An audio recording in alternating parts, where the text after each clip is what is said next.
यूं ही बेसब्र हो जाता हूं मैं, हे प्रभु, भूल जाता हूं कि आपकी कृपा की कोई तारीख नहीं होती। 7वें अध्याय के सार में आपका स्वागत है। अब तक भगवान श्री कृष्ण ने बहुत सारी बातें, बहुत सारे प्रश्नों के उत्तर दिए। उन्होंने समझाया कि मुझ तक पहुंचने के 2 रास्ते हैं, ज्ञान योग, निष्काम कर्म योग। कर्म करना पड़ेगा, यज्ञ जो है उसे करना पड़ेगा, यज्ञ करने की विधि क्या है, तरीका क्या है, ध्यान कैसे करना चाहिए, बहुत सारे सवालों के जवाब दिए। वर्ण संकर क्या है, अवतार क्या है, कब प्रभु के दर्शन होते हैं, बहुत सारी बातें हुई। लेकिन 6ठे अध्याय के आखिरी में वो कहते हैं कि मद गते नांतरात्मना, ऐसा योगी जो मुझ में अच्छी प्रकार से स्थित अंतःकरण वाला है, उसे मैं श्रेष्ठ मानता हूं। तो ये अच्छी प्रकार से स्थिति क्या होती है, कहीं कोई कमी ना रह जाए, आप संपूर्ण रूप से जानकारी हासिल कर लें, ये कब होता है।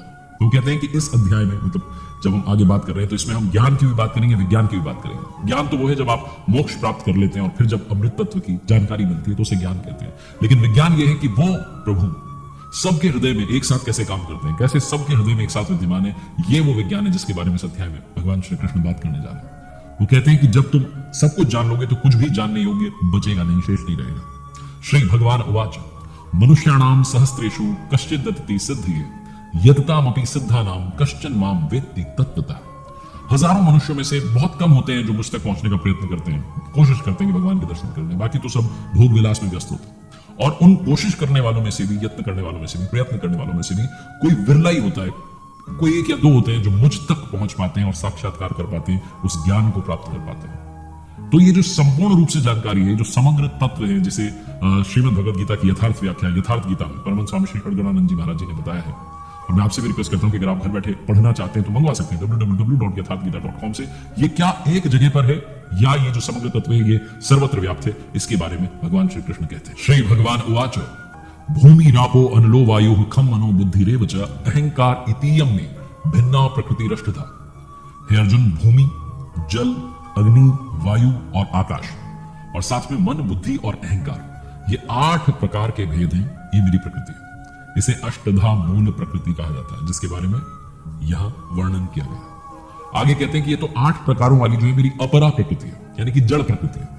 इससे दूसरी को तू जीव रूप परा यानी कि चेतन प्रकृति जान, जिससे संपूर्ण जगत मैंने धारण किया, और वो है जीवात्मा। जीवात्मा भी क्योंकि प्रकृति के संबंध में रहती है, इसलिए प्रकृति ही कही जाती है।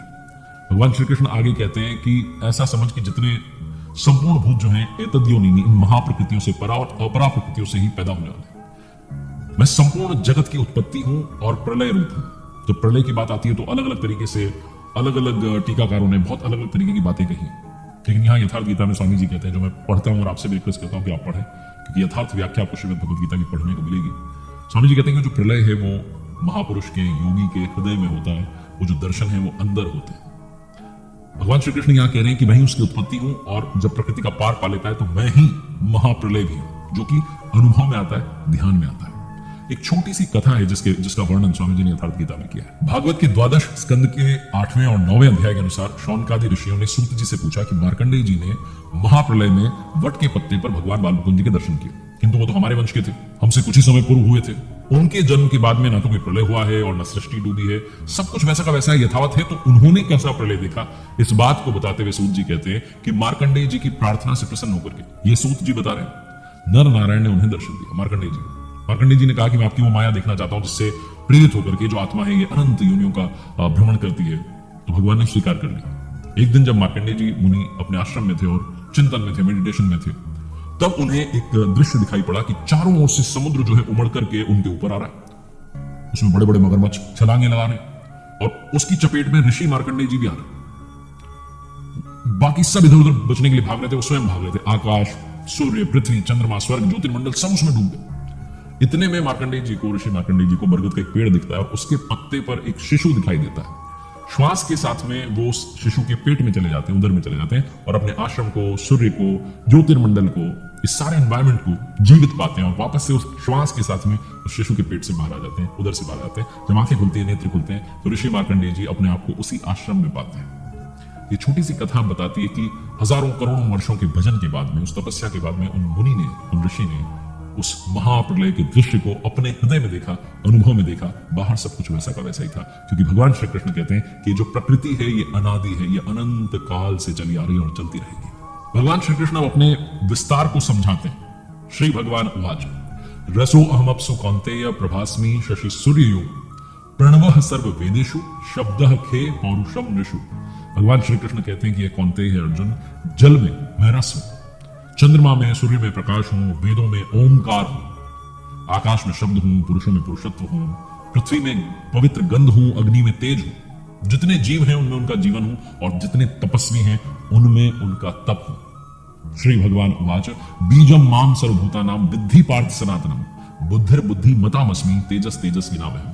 भगवान श्री कृष्ण कह रहे हैं कि हे अर्जुन, जितने तो संपूर्ण भूतों का जो कारण है, बीज है, वो मुझे जान। वो कह रहे हैं कि मैं बुद्धिमानों की बुद्धि हूं, तेजस्वियों का तेज हूं। वो कहते हैं कि ये जो प्रकृति है ये 3 गुण वाली है, त्रिगुणात्मक है। इसको डिफाइन करते हैं श्री भगवान उवाच त्रिभिर गुण मयेर भा वेरे भी सर्वमिदम जगत मोहितम ना भी जानाती मामेभ्य परमा व्ययम। सात्विक, राजस और तामस, ये जो 3 गुण हैं, इनके ही कार्य से, इनके ही भाव से ये जो सारा जगत है, ये जो सृष्टि है, ये मोहित हो रही है। इसलिए लोग मुझे समझ नहीं पाते, क्योंकि इन तीनों गुणों से, इस त्रिगुणात्मक प्रकृति से मैं ऊपर हूं। वो ज्ञान की भी बात करते हैं, विज्ञान की भी बात करते हैं। वो कहते हैं कि जब तक भी अंश भी इन गुणों का विद्यमान है, तब तक कोई मुझे जान नहीं पाता। 4 प्रकार के मुझे भजने वाले, ऐसा भगवान श्री कृष्ण बताते हैं और कहते हैं श्री भगवान उवाच चतुर्विधा भजन्ते माम जनाः सुकृतिनो अर्जुन आर्तो जिज्ञासुरर्थार्थी ज्ञानी च भरतर्षभ। भगवान श्री कृष्ण कहते हैं कि अर्जुन, सुकृतिना उत्तम यानी कि जो नियत कर्म है, जिसके परिणाम में मोक्ष प्राप्त हो रही है, उसको करने वाले, अर्थार्थी यानी कि सकाम, आर्त यानी कि दुख से छूटने की इच्छा वाले, जिज्ञासु यानी कि दर्शन की इच्छा वाले, जानने की इच्छा वाले, ज्ञानी यानी कि जो प्रवेश की स्थिति में पहुंच चुके हैं, बस पहुंचने वाले हैं। ये जो 4 प्रकार के भक्तजन हैं मुझे बचते हैं। अर्थ का मतलब वो नहीं है जो हम सांसारिक अर्थ, जो हम धन की बात कर लेते हैं। सबसे बड़ा धन है आत्मिक संपत्ति।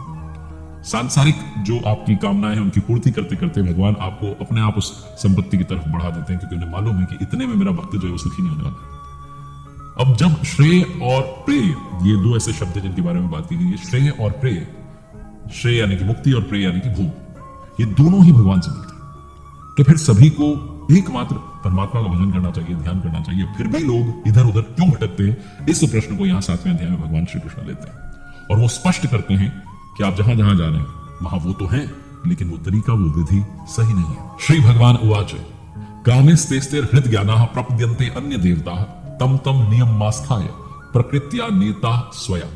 भगवान श्री कृष्ण कह रहे हैं कि कामनाओं ने यानी कि इच्छाओं ने जिनके दिमाग को हर लिया है, हरण कर लिया है, वो मुझसे भिन्न जो बाकी देवता हैं, उनके लिए जो नियम बने हैं, उनके शरण में चले जाते हैं।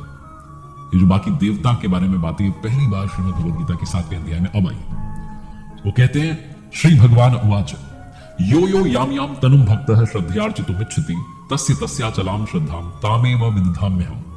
वो कह रहे हैं कि जो भक्त जिस जिस देवता के स्वरूप को जिस श्रद्धा के साथ में पूजना चाहता है, मैं उसी देवता के प्रति उसकी श्रद्धा को स्थिर कर देता हूं। मैं स्थिर करता हूं क्योंकि देवता नाम की कोई वस्तु होती तो वो स्थिर करती, लेकिन वो कह रहे हैं कि मैं स्थिर करता हूं। आगे कहते हैं श्री भगवान उवाच अंतवंतु फलम तेषाम तद भवत्कल्प मेधसाम देवान देव यजो यान्ति मद भक्ता यान्ति मामपि। भगवान श्री कृष्ण कहते हैं कि वो जो अल्प बुद्धि वाले हैं, जो इधर उधर भटके हुए हैं, उनका वो जो फल है वो नाशवान है, क्योंकि वो सिर्फ इच्छा लेकर के गए कि ये काम हो जाए, ये वाला काम हो जाए। वो काम होते ही वो जो इच्छा है, वो जो बात है, वो खत्म हो जाएगी। वो अनंत काल का सुख नहीं है, वो क्षणिक है, वो टेम्पररी है, मिलेगा और खत्म हो जाएगा।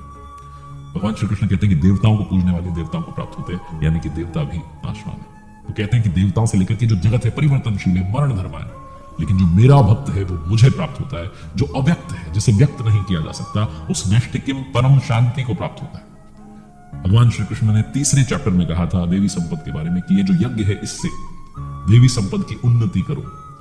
देवी संपद का मतलब है ये वो संस्कार है जिनको आप अर्जित करेंगे, इकट्ठा करेंगे तो उस जगह तक पहुंचेंगे, उस परम पराकाष्ठा तक पहुंचेंगे जिसे मोक्ष कहा जाता है। देवता जो है वो हृदय के अंतराल में जो पुण्य होते हैं, जो सद्गुण होते हैं, उन्हें अर्जित करने का नाम है। ये अंदर की बात है, लेकिन समय के साथ साथ जैसे जैसे समय आगे बढ़ता गया, लोगों ने शास्त्र पढ़ना छोड़ दिया, उनका मतलब समझना छोड़ दिया, तो जो अंदर की वस्तु थी, जो अंदर के गुण जिन्हें देवी संपद कहा गया है, वो बाहर आकर के देवता बन गए। भगवान श्री कृष्ण कहते हैं कि मैं अपनी योग माया से ढका हुआ हूं, इसलिए सबको दिखाई नहीं देता, जिसके बारे में 4थे अध्याय में भी बात की कि मेरा जो जन्म और कर्म है वो अलौकिक है, वो इन चर्म चक्षुओं से, ये जो आंखें हैं, इनसे दिखाई नहीं देगा। वो जो अवतार है, वो जो प्रलय है, महाप्रलय है, जिसको अनिर्वचनीय कहते हैं, डिस्क्राइब नहीं कर सकते आप, वो स्थिति जो है वो हृदय में आती है, वो उस अनुभव में आपको दृश्य दिखाई देता है। लेकिन भगवान श्री कृष्ण ने यहाँ पर वो जो बाकी देवताओं की बात की उससे ये भी समझाना चाहे कि सारी बात अंदर की है, लोगों ने समय के साथ उसे बाहर की बना दिया।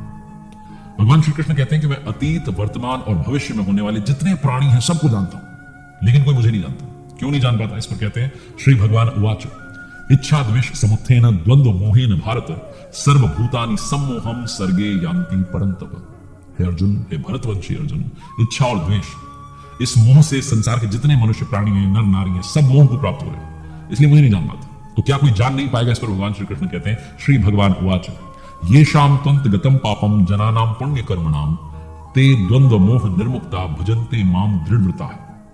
यानी कि जो पुण्य कर्म, जो संस्कृति का इस चक्कर का अंत करने वाला है, जिसका नाम कार्यम कर्म है, जिसको नियत कर्म कहते हैं, जिसे आराधना कहते हैं, मेडिटेशन कहते हैं, योग कहते हैं, ध्यान कहते हैं, अभ्यास कहते हैं, श्वास प्रश्वास का ध्यान कहते हैं, चिंतन कहते हैं, जो ऐसा कर रहे हैं, जिन भक्तों ने अपना पाप नष्ट कर दिया है, वो इन सब मोह माया से मुक्त होकर के अंत में दृढ़ रह करके उसी रास्ते पर टिके रह करके मुझे भजते हैं और मेरी शरण में आकर के इस चक्कर से, जिसे जन्म और मृत्यु का चक्कर कहा जाता है, इससे मुक्ति पाने के लिए प्रयास करते हैं, प्रयत्न करते हैं और वो जो पुरुष होते हैं उस ब्रह्म को, अध्यात्म को, कर्म को जानते हैं। भगवान श्री कृष्ण आखिरी में जो श्लोक कहने जा रहे हैं उससे एक नया सवाल पैदा होता है। उस सवाल का जवाब वो 8वें अध्याय में देंगे। श्री भगवान उवाच साधि भूताधिदेवम माम साधि यज्ञम च ये विदुर प्रयाण काले अपि च माम ते विदुर युक्त चेतसा। जो पुरुष अधिभूत, अधिदेव और अधियज्ञ सहित मुझे जानते हैं, मुझ में समाहित चित्त वाले जो पुरुष हैं, वो अंत काल में भी मुझको ही जानते हैं, वो मुझ में स्थित रहते हैं और मुझे ही प्राप्त करते हैं। अब ये जो सवाल है अधिभूत, अधिदेव, अधियज्ञ, ये क्या है? इनके बारे में भगवान श्री कृष्ण 8वें अध्याय में बताने जा रहे हैं। 7वें अध्याय का नाम है ज्ञान विज्ञान योगो नाम 7वां अध्याय। इस 7वें अध्याय में 7 चैप्टर में ज्ञान की बात हुई है, विज्ञान की बात हुई कि किस तरीके से वो सबके हृदय में विद्यमान है। बहुत सारे सवाल जो कि आखिरी में छोड़ दिए हैं, उन सारे सवालों के जवाबों की प्रतीक्षा कीजिए। 8वें अध्याय में सब सवालों के जवाब मिलेंगे।